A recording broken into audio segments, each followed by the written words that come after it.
Then the ATF tried to argue that the plaintiffs in the case do not have standing because they did not present evidence to the court on what braced pistols they have, what plaintiffs have what, and also they claim that the plaintiffs in the cases have not submitted the braced pistols to the ATF and have never been denied a tax stamp for those SBRs. The ATF argues that the plaintiffs would have to submit that type of firearm that they had, and then the court would have to analyze whether or not those firearms are in fact SBRs on their own.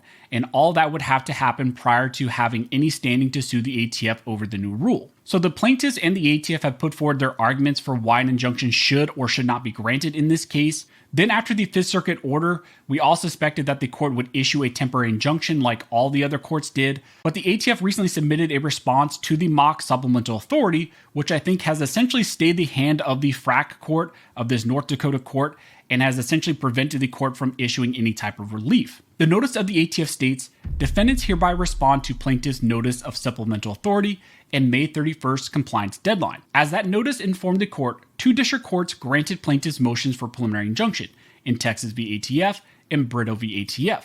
Defendants respectfully submit for the court's awareness that the Texas decision's Article 3 standing and irreparable harm analysis was contrary to the 8th Circuit and Supreme Court precedent.